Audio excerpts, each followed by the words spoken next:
Now go back to your seat with your head held low. Oh, shame on you. Fie, shame. I don't know, I'd say all sorts of things. How are we to have educated men of letters go to Philadelphia to represent us? So like I do that whole thing. They all go through, and it's either Philadelphia or I choose another word like onomatopoeia.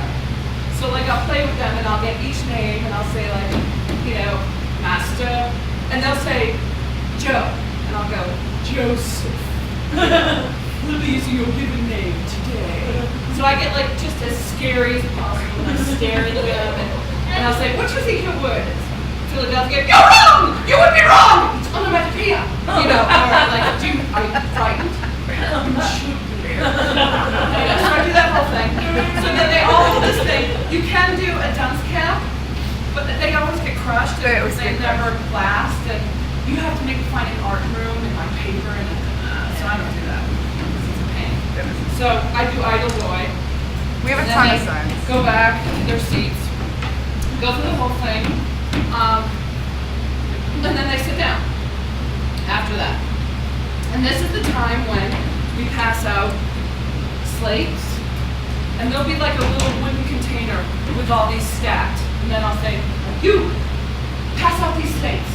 Not everyone will get one, right? So one to every 2 people or 3 people. And then there'll be a basket filled with chalk and wiping cloths, right? And we do need to cut some more because sometimes I just put Kleenex in and I go, I just wove these this morning.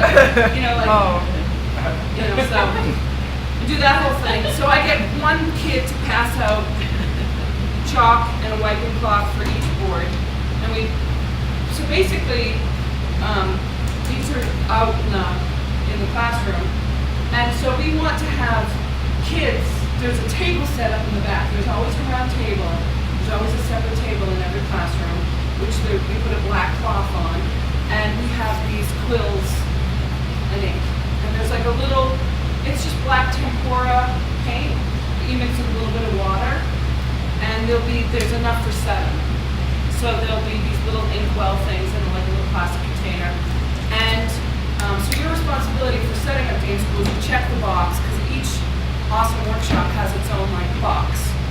Boom. And so you set up, and you're usually setting up between that 8 and 9 o'clock. You can just sit there half the time, after you've set up. So you make sure you have lots of these little parchments.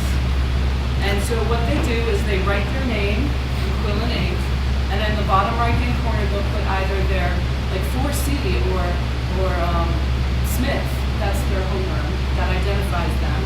And so while we can accommodate 7, what keeps them busy when they're not able to be at the table writing their name in quill and ink is doing their sums and figures on a slate. So they'll say, like, what do you want us to do? I say, sums and figures. Show me what you know. So it's like arithmetic or whatever. So I just get them to do that. And it's the job of the parents. And the parents sometimes seriously just want to talk on the cell phone. So you have to be like, at the beginning while they're coming in, I say, listen, at the end, I'm going to have kids write their names with ink and with a quill and ink, right? And I need you to keep that table full because it happens so quickly, right? So at this point, it's like 15 after. I'm like really maybe 15, almost 20 after, and they're writing their names with quill and ink. So as this is happening, and I want that spot of 7 to be filled all the time, these also have to dry, right? They have to dry, so I'd say just take them and put them on the floor. They can't touch because they'll just get all ruined. So I have the parents deal with that, and then let them dry and collect.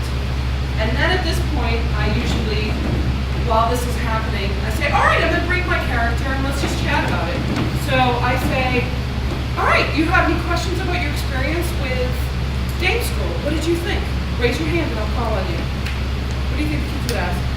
Yes. Were they that mean? Yes, they were that mean. What else did you notice about Dane School? Why do all the girls get easy words and all the boys got hard Well, words? that's a wonderful observation that you made. I did that to illustrate or to point out that girls' education was really not valued and that you were lucky to go to school at all. Now, Dane School really was what nowadays we would consider a combination between daycare and light tutoring. So a day dame was a widow, and she did this in her home. So they would pay a small amount, and it would only be for about 3 hours a day. And they would come in, and it literally was like babysitting. And they would just get light arithmetic, light reading, reading and writing. The girls would be schooled in home arts, cooking, sewing, that sort of thing. And the boys eventually would move on to an established schoolhouse with a master, a man. It was all boys. So there were actually no female teachers, like in a proper schoolroom. So this was kind of, that's why it's called day school. It's bizarre.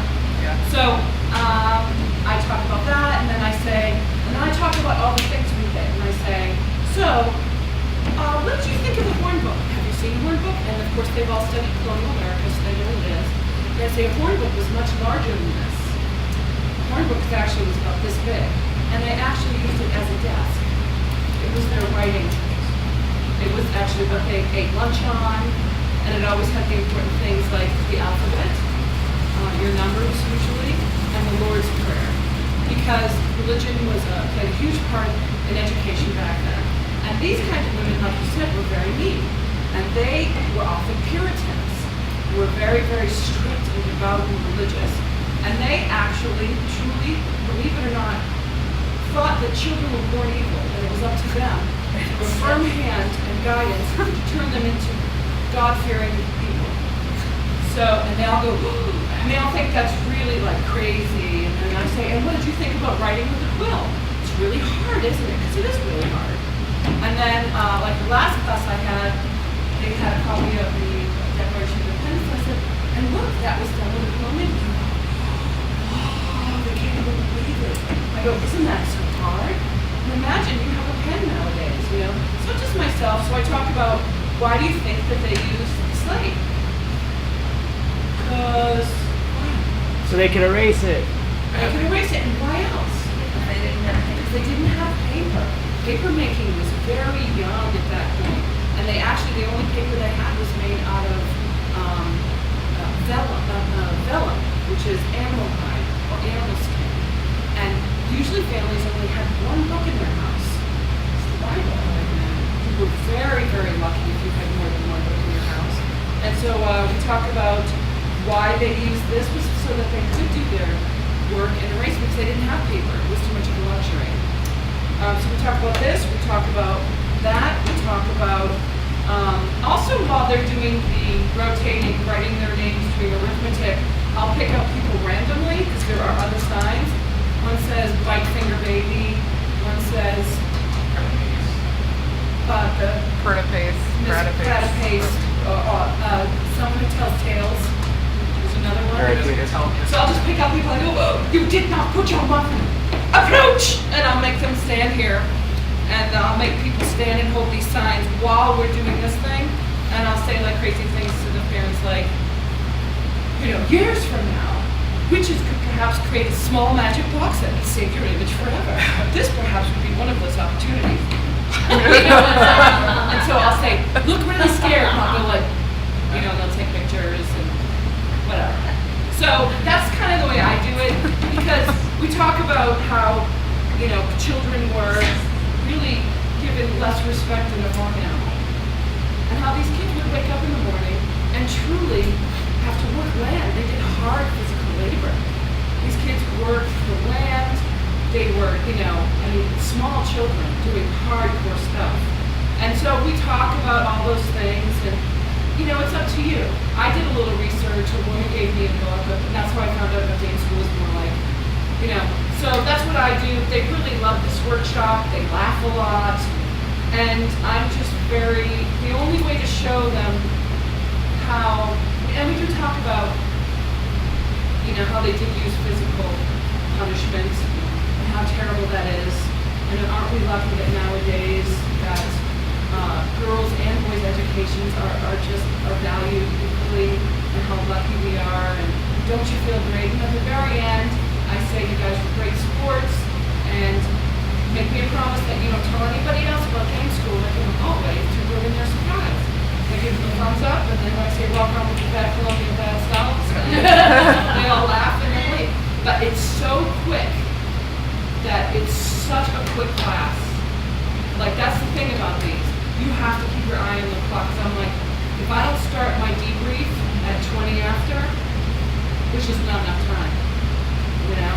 It's like, boom. So there's state school. Thank you, Kathy.